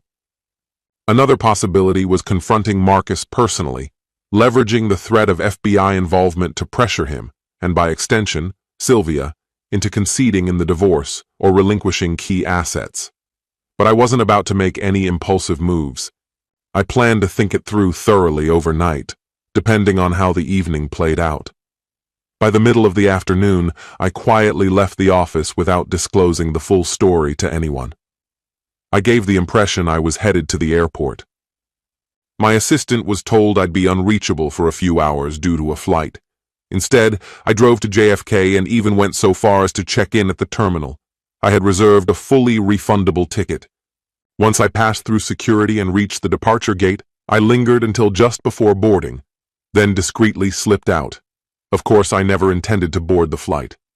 As far as everyone else was concerned, including Sylvia, I was mid-air, en route to Chicago. I had already constructed a cover story, unavailability, due to being on a plane, followed by a business dinner, which would justify my lack of response to calls or messages. To erase any digital footprint, I paid cash for a cab back into Manhattan. On the off chance she got suspicious enough to trace my movements, I kept my profile low, wearing a baseball cap and avoiding attention. By early evening, I had checked into a downtown hotel under a false name, arrangements handled in advance by Argus PI. They had access to methods for booking under aliases. This hotel would serve as my observation post for the evening, allowing me to monitor the situation without alerting Sylvia to my presence in the city. I called David at Argus to confirm I was now local and ready to act if necessary. He reported that Sylvia had left the house around 5:30 p.m., carrying what looked like an overnight bag. They were tailing her. This time, she didn't opt for a hotel. Instead, she headed directly to Marcus's suburban residence. A bold move. Clearly his wife and kids were out of town. I recalled that Marcus's family had a place in Westchester and frequently spent part of the summer at his in-laws' cabin. It made sense they were away. Soon after, Argus confirmed she'd entered Marcus's house. His wife's car wasn't there, and the house appeared empty otherwise. She had gone inside with him. That essentially confirmed it. Laura, his wife, was gone. Most likely on a trip with the children. That's probably why Marcus felt safe inviting Sylvia over. From their point of view, it was lower risk than being seen at a hotel. Ironically, their decision made things easier for me. This could be the perfect chance to catch them in the act, but showing up uninvited would constitute trespassing. If I brought law enforcement under the pretense of investigating financial theft, however, that could offer a legitimate legal angle. I asked the PI to double-check whether Laura was away for the night. They had already seen her leaving the previous day with the kids, most likely on a short vacation or school holiday. That meant Marcus and Sylvia were alone at his house overnight. If I wanted a confrontation, this was an optimal scenario. There was even a possibility of having Marcus arrested then and there. That would shake them both to the core. Just picture it. Sylvia stunned to see me walk in when she thought I was hundreds of miles away, and Marcus getting handcuffed in his own bedroom for embezzlement. The shock factor would be immense. It was incredibly tempting. Still, for that to happen, I'd need law enforcement ready to move fast with charges. Either the PI or I could reach out to local police, but for white-collar crimes, they typically require a paper trail and a formal complaint. However, if I could show that Marcus was actively attempting to wire funds offshore, they might act immediately. Another route: request a police presence under the guise of a welfare check, and use that as a moment to file a civilian accusation. But that approach could spiral out of control quickly. It might be wiser to reach out to someone I trusted within the legal system. That's when it hit me. Ron Miller, our company's legal counsel, had ties to the FBI's Financial Crimes Unit. I trusted Ron. He wasn't aware of the affair, and I didn't need to involve him in that part of the story. I could frame the situation strictly as a matter of corporate theft. Yes, it was late. But if the crime involved serious fraud and the risk of an imminent escape using offshore accounts, it might be enough to trigger an urgent response. I decided to make the call. Ron answered in a good mood. "Julian! Thought you were flying out today?" "Hey, Ron," I said. "Change of plans? Something came up, pretty serious." I gave him the essential details. I explained that Marcus, our CFO, had been caught moving funds and company data. I had concrete evidence. I also admitted that Marcus was currently with my wife. I told Ron I believed Marcus might be preparing to flee, and I needed law enforcement to intervene, tonight. If things escalated quickly, I wanted to be on site when it did. Ron didn't waste a beat. "Damn, that's intense. All right, if he's mid-act and there's a chance he'll flee or erase evidence, the FBI can step in immediately. Let me reach out to my guy." The next 15 minutes felt endless, thick with anticipation. When Ron finally called back, his voice was calm and measured. "I got in touch with Assistant Special Agent Monroe. He's interested, especially with the offshore trail and the possibility of corporate espionage. He wants every shred of evidence you've got sent over tonight. If things check out, they may move in first thing in the morning, early dawn op. That's their standard unless you're worried he might bolt tonight." I considered it. If Marcus and Sylvia spent the night together, the likelihood of them taking off before morning was slim. By sunrise, he'd probably be easing into his regular routine, oblivious to what was coming. A raid at first light could catch them still asleep. That could work. And with the Bureau in charge, everything would be above board and by procedure. "Dawn's good," I replied. "But we need to ensure he doesn't vanish. If that wire doesn't go through, he might get suspicious." Ron agreed. "Tonight's probably safe. He'll likely chalk up a delay to the bank. But by mid-morning, he'll know something's off. So yeah, a sunrise hit makes sense. Monroe said be ready around 6 a.m. He paused briefly before adding, "One thing, this could drag your wife into the mess. She might get caught up in it, metaphorically, or not." That wasn't lost on me. She could literally be in bed with him when the agents burst in. Best case? She gets a harsh wake-up call and leaves, red-faced. Worst case? She's questioned, maybe even implicated, depending on what she knew. Maybe she had no clue. Maybe she was just another pawn. Either way, her world was about to be turned inside out. And somehow, that felt just. "I can live with that," I said, voice resolute. "She chose her path." Ron gave a low whistle. "Hell hath no fury.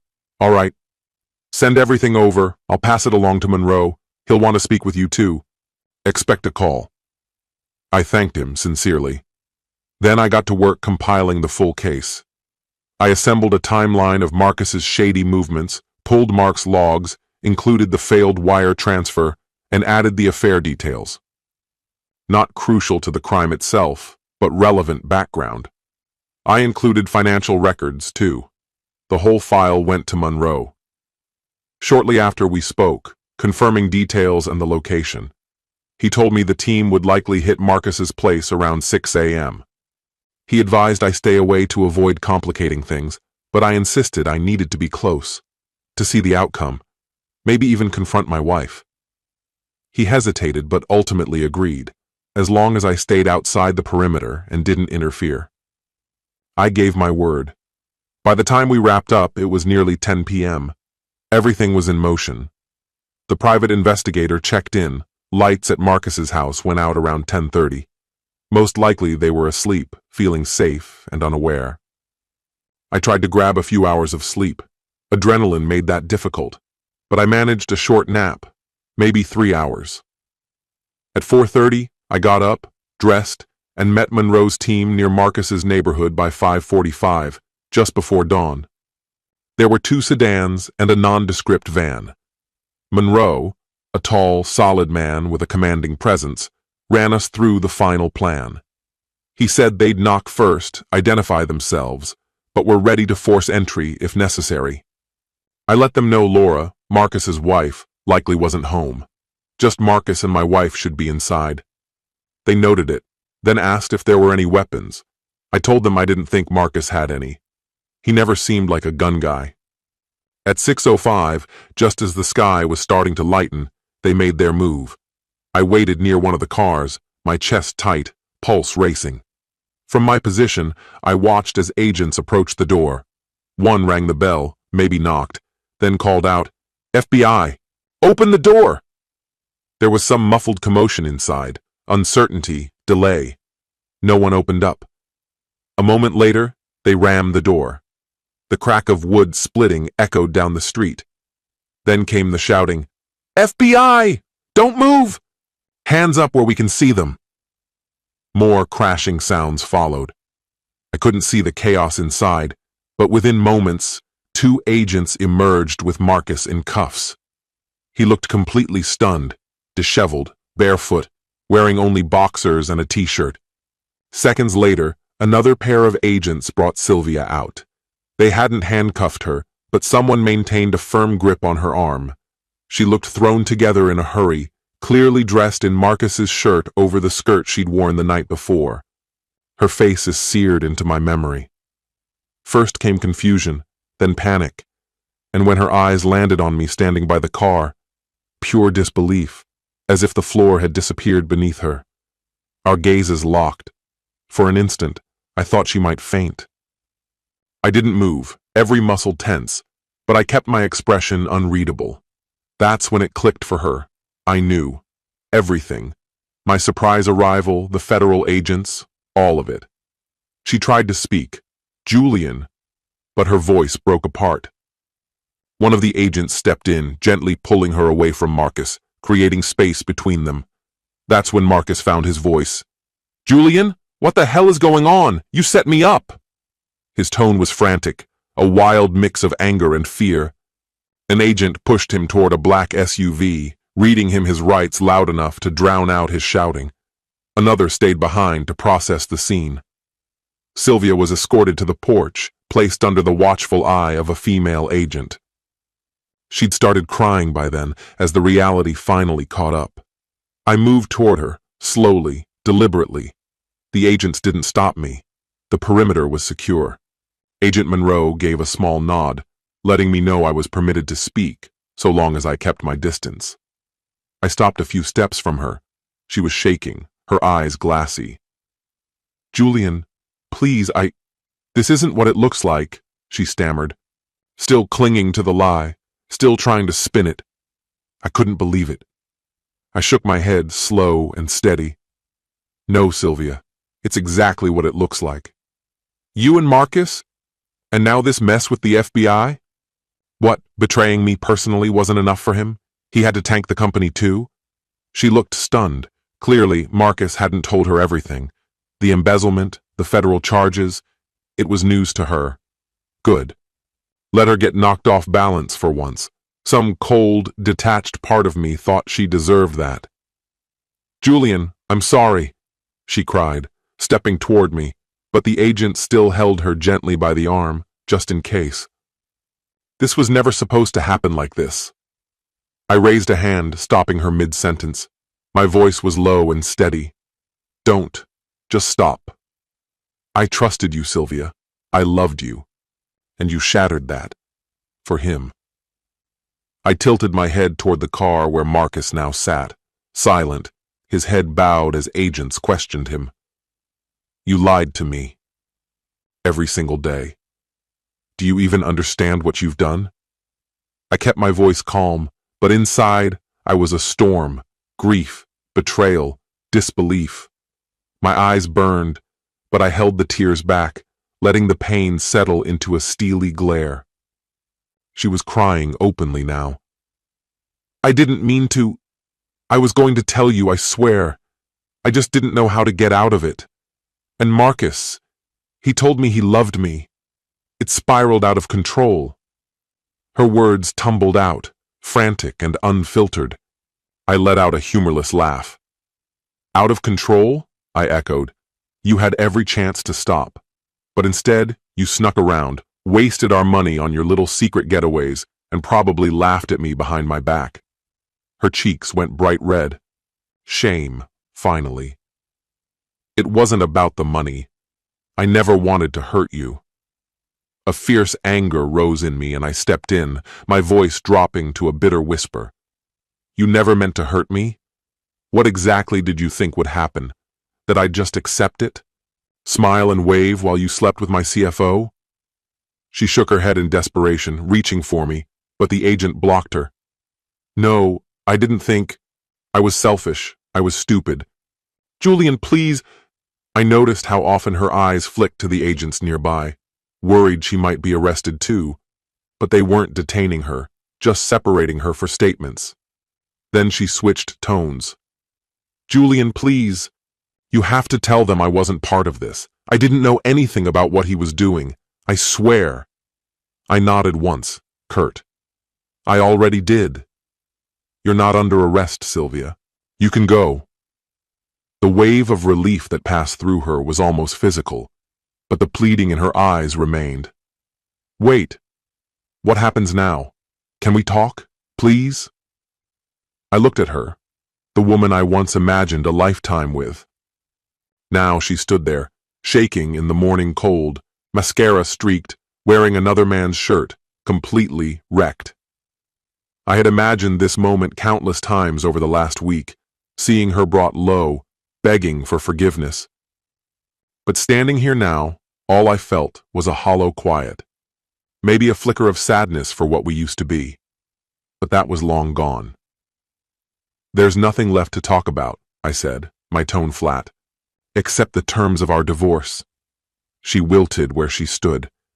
My lawyer will reach out, and trust me, you're not going to like what you hear. She broke down again, sobbing harder as I turned and walked away. Julian, please, can't we just talk? I made a terrible mistake. I was going to break things off with him, I promise. We argued last night because I told him I couldn't give you up. I raised a hand to stop her, my stomach churning with disgust. That's enough. Don't say another word, Sylvia. My tone was cold and distant, so foreign I barely recognized it myself. I'm not interested in your last-minute guilt. You made your bed. Now lie in it.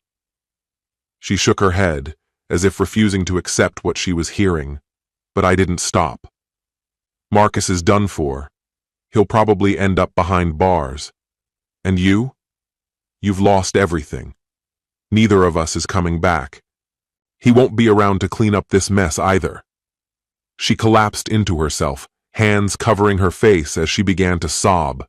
Once, seeing her like that might have torn me apart, but instead, I felt strangely calm, like justice had finally arrived. Agent Monroe came to my side, speaking quietly. Sir, we'll need a statement from her before she can leave, and we'll be contacting you shortly for more details. I gave a short nod. I'd already told them plenty, but I'd return to finalize it. Turning to Sylvia, I kept my voice level. Go home. Someone will be in touch about your things, or I'll have them sent, but don't set foot in that house again. She looked hollowed out, her voice barely a whisper. Julian, I'm so sorry. I didn't waver. Sorry doesn't erase choices. You'll have to live with yours. Then I turned away and walked toward my car. With every step, the weight on my shoulders seemed to lift, little by little. She called out faintly one last time. I still love you. I paused briefly, answering without turning back. If you did, none of this would have happened. And I kept walking. They had no plans to arrest her. She hadn't played an active role in the crime. Given her state and the fact that her car was still at my place, an agent offered to drive her home. They handed her an overnight bag they'd retrieved from inside. As I reached my car, I turned and looked back. The early light caught her figure as she was gently ushered into a black FBI vehicle, eyes blank, as if in shock. In another car, Marcus sat cuffed and motionless, his expression completely drained. Watching him driven off filled me with a quiet, grim sense of closure. I let out a long breath, watching the convoy fade down the road. It was over. Not just the operation, but everything. my marriage, my trust, the life I thought I had. All of it ended in that one brutal morning. Chapter 5. Consequences and New Beginnings. The days that followed were a whirlwind of fallout and news coverage. Marcus's arrest made waves across the corporate world. CFO of Atlas Transit Corp. Charged in embezzlement and espionage scandal. The public remained unaware of the affair, but behind closed doors, word spread quickly. People noticed Sylvia had vanished from my side. Laura, Marcus's wife, acted immediately. She filed for divorce as soon as I handed over the proof. Her fury was intense and completely warranted. I met with her once to apologize sincerely and offer anything that might help her legal case. Turns out, our suspicions were spot on. Marcus had been quietly funneling money and confidential intel to a competitor for months. The FBI uncovered even more than we expected, adding to the list of charges. His downfall was total. His job, his marriage, and soon his freedom destroyed. Atlas Transit took a minor reputational hit at first, but since I'd acted swiftly and was clearly a victim, the board and shareholders backed me fully. We rolled out immediate reforms, tightening every control system. I promoted someone from inside the company, a loyal, trustworthy team member, to serve as interim CFO. As for the rival firm that colluded with Marcus, they got hit with a lawsuit and came under federal investigation. Their CEO, in a panic, offered a sizable settlement to avoid deeper trouble. The payout? Massive. More than enough to recover the losses Marcus had caused. In fact, the company came out slightly ahead when all was said and done. I had a portion of those funds placed into a legal trust. My attorney, Ellen, helped structure it carefully, ensuring it would be out of reach if the divorce turned combative. But it didn't. There was no reunion, no softening. I meant what I said. Ellen filed for divorce on grounds of adultery. Our case was airtight. Sylvia's reaction was muted, full of remorse. She didn't fight it. She didn't hire an aggressive lawyer. Maybe she realized she didn't have a leg to stand on, or maybe she just couldn't bear the shame. We presented her with a blunt, one-sided settlement, a small payout, no alimony, no claim to joint assets beyond her personal accounts. She kept her vehicle. That was it. The house stayed with me. It had been mine before the marriage, and we had all the documents to prove it. I expected resistance, maybe some desperate attempt at negotiation, but she simply signed. It was as if the guilt had sapped her of any will to push back, or maybe she thought being compliant might earn back some of my grace later. It wouldn't. Through legal channels, I learned she intended to leave the state, move in with a cousin, and start over someplace distant. Socially, she was finished here. There was no path back. The rumors began quietly, like a hush spreading through a crowded room. Whispers of her betrayal traveled fast, and almost no one stood up for her. Many of our shared friends drifted away or cut contact altogether, not at my urging, but because they felt wrong too, or didn't want to be part of the unfolding mess. There were consequences. The divorce was finalized in mere months, a remarkably quick process by legal norms, mostly because she didn't resist, and we had everything prepared ahead of time. When I saw her in court, one of the few times our paths crossed after that early morning discovery, she looked like a shadow of her former self, shaken, subdued, and visibly burdened. I stayed polite but emotionally distant. After the final hearing, she came up to me, likely to offer one last apology. I didn't give her that moment. I just told her I hoped she'd find a better path, and then walked away. There was nothing more to be said. Her world had already crumbled without my help. As for me, did I come out of it stronger as I'd hoped? In many ways, yes. My company didn't just survive, it flourished, free from the poison of dishonesty. My finances stayed intact. Instead of dragging through a bitter, expensive legal fight, I settled quickly and reasonably, a small price to pay for the peace that followed. Publicly and legally, I was cast as the wronged party, the clear-headed executive who acted decisively and fairly. But emotionally, The damage wasn't so easy to measure. I became more closed off, more calculated. The version of me who once led with heart and trust was gone. In his place stood someone redefined by betrayal, but not undone by it. I wasn't sure when or if I'd open up to someone again, but I hadn't given up on the idea completely. I still believed in rebuilding joy with someone truly worth it.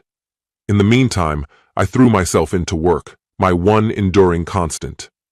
Quietly, I also started therapy. Ellen had recommended someone, noting that high-conflict divorces often leave invisible scars. Speaking to someone outside the situation helped more than I expected. The therapist said I'd managed the process with impressive precision. No one could say I hadn't taken control. But he also pointed out that under the frustration, there was still hurt, grief that had to be acknowledged, or it would slowly poison whatever came next. He was right. I didn't want to carry bitterness forever. I wanted a clean break, a genuine reset. Closure came not in a single moment, but gradually. One step was when Sylvia came to pick up the last of her things, on the condition that I wouldn't be home. Returning to a half-cleared house, I felt something ease inside me, a strange, quiet kind of peace. Another turning point came when Marcus struck a plea deal. He admitted to the crimes, fraud and theft, in return for a reduced sentence, 5 years in federal prison. He never contacted me again, wisely. Through his attorney, I received a few personal items and a portion of the money he had taken. The rest, his status, his family, his reputation, was gone. Justice had, in a way, been served.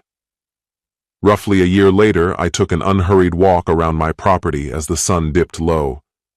The sky was painted in purples and oranges, and for the first time in a long while, I felt calm. Maybe a little lonely, but deeply at peace. I had grown to enjoy my solitude. I reconnected with family and old friends, this time without shielding them from the truth.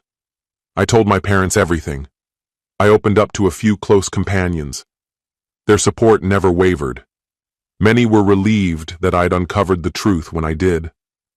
Some even admired how I'd handled it, with calculated poise. One friend joked that I'd managed the situation like a corporate acquisition gone bad, just with more personal fallout. He wasn't entirely wrong. That mindset kept me steady. It helped me stay clear-eyed through the upheaval. As I stood there watching the last light fade, a quote surfaced in my mind: "The best revenge is to be unlike him who committed the injury." I hadn't thought about that line in years, but it felt deeply relevant now.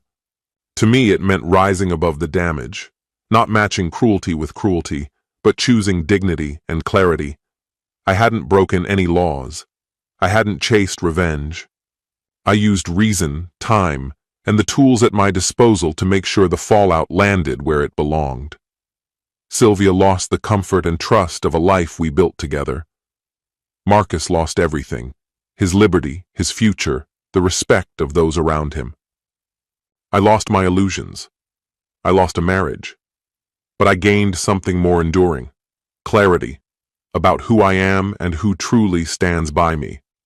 More than that, I proved to myself that I could weather disaster with composure. When I stepped back inside the house, mine now, fully, I could feel it in my bones.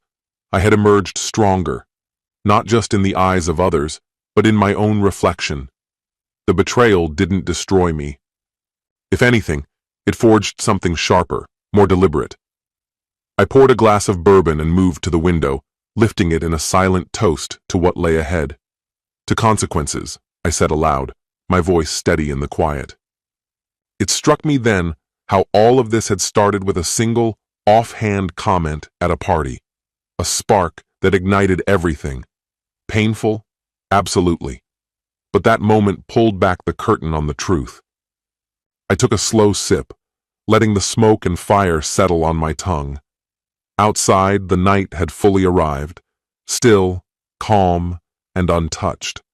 The past had been incinerated by deceit, and from its ashes, I was building something entirely new, something honest, something mine. Our story has come to an end. What do you think about this story? Share your thoughts in the comments. And if you enjoyed the way I tell stories, head over to my channel and check out my other videos. May the force be with you. See you soon, my friend.